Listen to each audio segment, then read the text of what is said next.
Sebenarnya kalau orang liberal, ya, itu bukan masalah berpikir dengan logika, bukan masalah berpikir dengan logika. Mereka memang sumbernya sudah salah. Sumbernya mereka itu jaringan Islam liberal itu berasal dari Kanada, dan memang mereka berasal dari sebuah kampus namanya McGill yang memang di sana itu dibentuk oleh gereja. Sebuah kampus di dalamnya ada doktor, ada profesor yang hafal Quran, yang hafal ribuan hadis. Tapi mereka itu bukan muslim. Dan mereka sengaja memberikan beasiswa kepada anak-anak muslim yang lulus cum laude. Seperti misalnya kalau kita di Indonesia dari UIN, ya, dan dari negara-negara lain juga begitu, yang khususnya pemerintahan, yang berhubungan dengan pemerintahan, nanti dikasih beasiswa S2, S3. Ada beberapa orang yang saya kenal dari sana, termasuk teman dekat saya, satu kiai dari Madura gitu. Dia tamat dari sana dan dia waktu pulang sempat berfaham liberal memang, gitu kan. Jadi dia bilang di sana itu ada doktor, ada profesor yang hafal Al-Quran, hafal ribuan hadis, bahkan lebih hebat daripada kita sebenarnya. Kalau dari sisi pemahaman agama. Cuma mereka non muslim dan mereka sengaja mencari ayat-ayat yang bisa membuat umat Islam itu ragu dengan agamanya sendiri. Misal, Injil kan selalu direvisi. Ada revisi Injil di Vatikan. Mereka bilang Al-Quran ini kalau kalian tidak revisi, tidak akan sesuai dengan perkembangan kalian. Maka muncullah pemahaman Quran kalau tidak sesuai dengan akal pikiran manusia direvisi. Makanya orang-orang liberal di Indonesia pun bilang Quran saatnya direvisi, gitu kan. Termasuk mereka mengatakan haji itu kenapa harus di musim haji? Kenapa harus di bulan haji? Bisa haji di kapan saja. Loh, kok aneh ini? Allah bilang di musim haji dan ditentukan, dicontohkan oleh Nabi Muhammad SAW, disuruh revisi. Ya. Nanti lama-lama revisi, kalau gitu nggak usah ke Mekah jauh-jauh, buat Ka'bah aja di Jakarta, kok repot-repot gitu kan, 9 jam terbang dan macam-macam, nanti akan begitu. Jadi ditolak, padahal sebenarnya asalnya agama diterima gitu kan, diamalkan, dan kita bisa tahu nanti ada power, ada ya energi yang kita bisa rasakan dari ibadah yang kita kerjakan tuh. Kita rasakan ada kehusyuan, ada ketenangan hati, ada keyakinan, yang itu, ada harapan. Maka seperti itu. Nah ini asalnya orang-orang liberal di situ.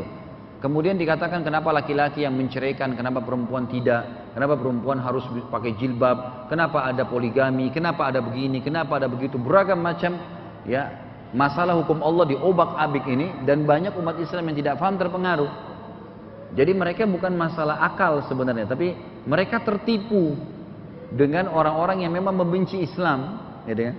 Kalau secara akal sebenarnya mudah. Kalau secara akal mudah saja.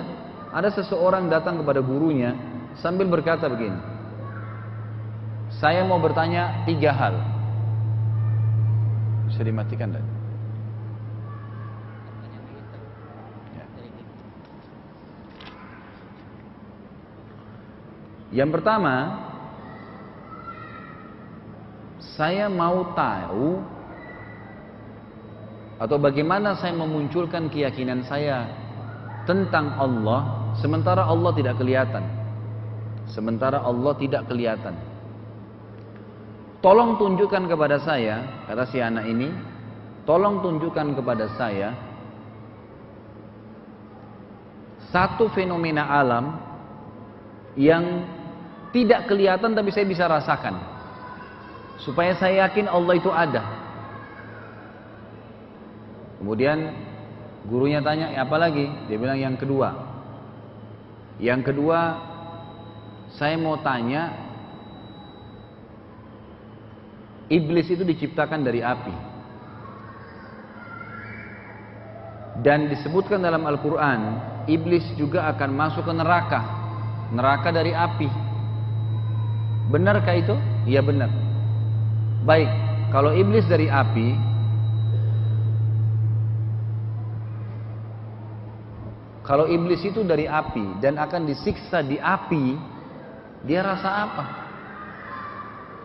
Yang kedua, yang ketiga dia bilang, pertanyaan saya, dalam Islam ada satu kalimat yang gampang, simple. Kalau diucapkan maka sudah tidak bisa dibantah. Itulah takdir. Ada tadi satu dikatakan itu takdirnya, itu takdirnya. Udah nggak bisa dibantah. Apa sih takdir itu? Lalu tiba-tiba gurunya berdiri dan menampar si murid ini. Waktu ditampar, kata muridnya, kenapa engkau tampar aku? Apa masalahnya?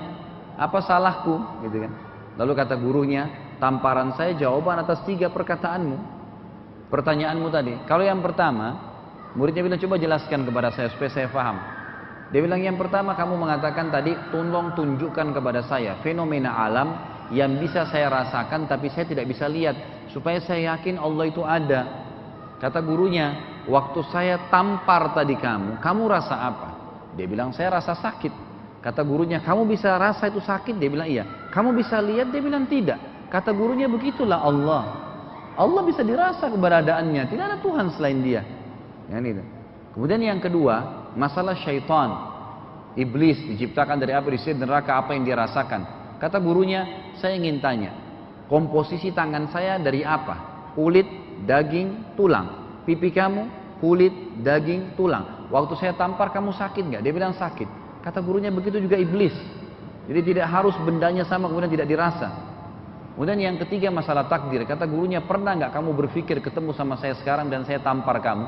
Dia bilang tidak pernah. Kata gurunya, itulah takdir. Artinya kalau secara akal bisa diberikan gambaran. Cuma permasalahannya teman-teman liberal bukan masalah akal. Bukan masalah akal. Mereka tercekoki, sudah tertanam di benaknya tentang apa yang ditanamkan oleh guru-gurunya di sana. Karena belajar S2, S3, kemudian mereka pulang memang mau menerapkan apa yang diterapkan oleh orang Nasrani, gitu ya. Mengatakan agama itu sama, boleh ninggal lintas agama, semuanya bisa masuk surga dan seterusnya, gitu kan. Jadi mereka memang mau mengubah itu. Kalau masalah akal itu gampang, bisa diterangkan, dan akal itu kalau masih dalam koridor sehatnya akan gampang sebenarnya.